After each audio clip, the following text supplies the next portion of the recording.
It's all ahead on Face the Nation. Good morning and welcome to Face the Nation. I'm John Dickerson. We begin this morning with Texas Senator Ted Cruz, who has been working with the White House as a part of that big fat negotiation the president talked about. Welcome, Senator. I want to get to the negotiation in a minute, but I want to start with the president's reassertion on Friday that President Obama wiretapped Trump Tower. Intelligence officials, Republicans in Senate and House have said this didn't happen. Should the president drop this? Well, these are serious allegations. I think they need to be looked into seriously. You've got open investigations in both the Senate Intelligence Committee and the House Intelligence Committee. You've got next week, FBI Director Comey is testifying. We need to find out what the facts are. We do know, or it's at least been publicly reported, that there were 2 FISA applications for some form of surveillance or wiretaps, one of which was turned down by the FISA court of the Obama administration, one of which was granted. I think it's important to learn a little bit more detail as to what was contained in those FISA applications, and I think the investigations will bring that out. The reason I ask is because there's a lot of questions about whether the president is carrying on something here with kind of his own idea of things. You in the campaign went back and forth about the question of veracity. He had told stories about your father and JFK's assassination. There seemed to be as much evidence for that as there is for this wiretapping claim. Can people trust this president? Well, listen, I don't know what basis the president has for these allegations. They're serious allegations. He is now the president of the United States. The Department of Justice, the FBI, the CIA, they all report to him. And we should examine what the evidence is. I think it would be quite good for the administration to put forward what evidence there is. I will point out that this is not necessarily as outlandish as everyone in the press suggests. We do know that the Obama administration targeted their political enemies. We do know that the IRS, for example, targeted citizens groups who spoke out in defense of the Constitution, who spoke out against Obama. And so the notion is not necessarily outlandish, but it's serious. So it needs to be based on facts. But we should see what the facts are behind this. But that equivalence, I mean, in this case, he's saying the president of the United States wiretapped him specifically. That is of an order different, isn't it? I think we should see the evidence behind it. The FISA applications, though, are significant, or at least they could be. I mean, they've been reported publicly in the media. You know, it's not often that the FISA court turns down an application. They usually grant those applications.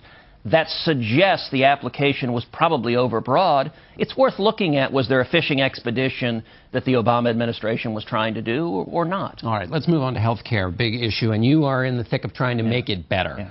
What is it that you're trying to fix with the health care plan at the moment? The number one issue is premiums.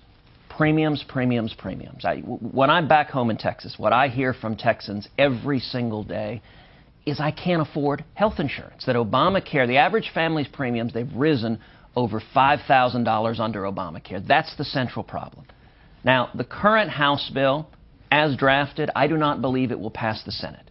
It doesn't fix the problem. My biggest concern with the House bill is it doesn't lower premiums, and CBO, in fact, projected that in the first 2 years, premiums would rise 10 to 20%. Although it did say then and they would go down. It did, but I got to tell you, if Republicans hold a big press conference and pat ourselves on the back that we've repealed Obamacare and everyone's premiums keep going up, people will be ready to tar and feather us in the streets, and quite rightly. Do you think, Senator, the same about that coverage question? 24 million, the CBO said. Look, the coverage question, it's actually interrelated to premiums. If premiums keep going up, one of the big problems with Obamacare, people can't afford health insurance.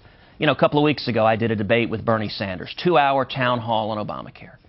The next day, I was having dinner here in Washington, and 2 waitresses I know well, they both came up to me and they said, one said, you know what, my premiums have tripled in the last 3 years. They went from $400 a month to $1,200 a month. She said, for the first time in my life, I don't have health insurance.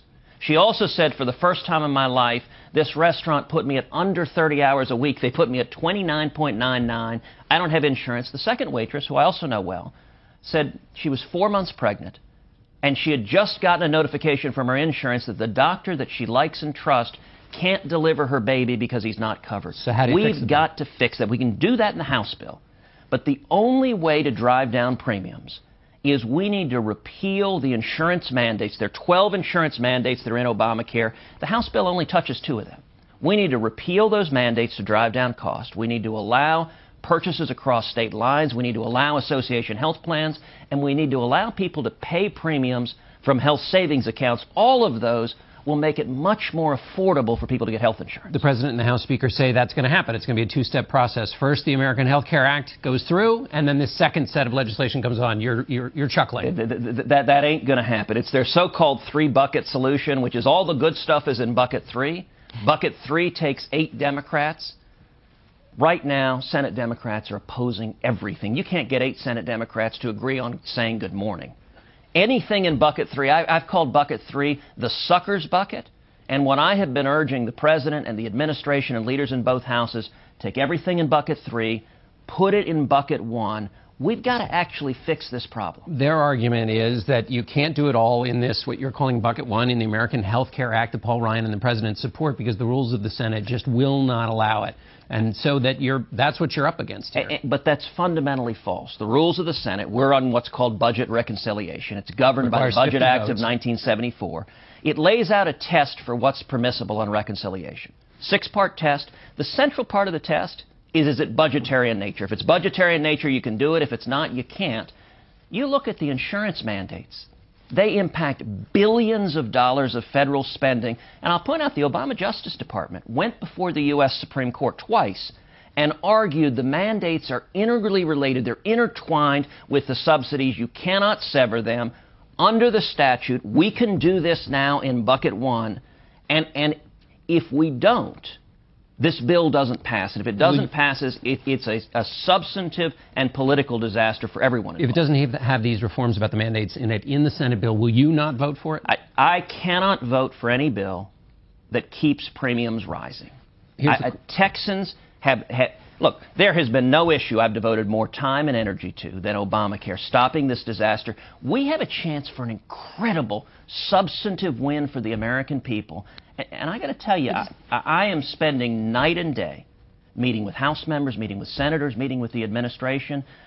Just yesterday, I spent 3 hours at Mar-a-Lago with Mike Lee and with Mark Meadows, negotiating with the President's team, trying to fix this bill. Does the President get this? We have had multiple conversations. The Vice President and I have had multiple conversations. As he said on what you played a minute ago, President Trump said, this is one big, fat negotiation. Here's the central prize. If we lower premiums, and hopefully lower them a lot, that's a victory for the American people. If premiums keep going up, that's a victory for insurance companies and lobbyists, but it's a loss for the people who elected us. We've got very little time. I want to get to the Supreme Court, but does the President get your central point that this has to be moved all into one thing, one approach? I think that the President right now is listening to the arguments on all sides. He wants to get to yes, and I want to get to yes, but we've got to actually solve the problem. That's my focus right now. 30 seconds on the Supreme Court nominee, Judge Gorsuch. Is it going to be filibustered, do you think, and what will Republicans do? I think it's 50-50 whether the Democrats filibuster. They don't have any good arguments against Gorsuch, but they're furious that we're going to have a conservative nominated and confirmed. I'll tell you this, Judge Gorsuch will be confirmed. He will either get 60 votes and be confirmed, or otherwise, whatever procedural steps are necessary. I believe within a month or two, Neil Gorsuch will be an Associate Justice of the Supreme Court. So Republicans will go that far if Democrats do filibuster? Mitch McConnell has said we will do whatever is necessary. A Democratic filibuster will not succeed. I agree with the leader. All right, Senator Cruz, thank you so much.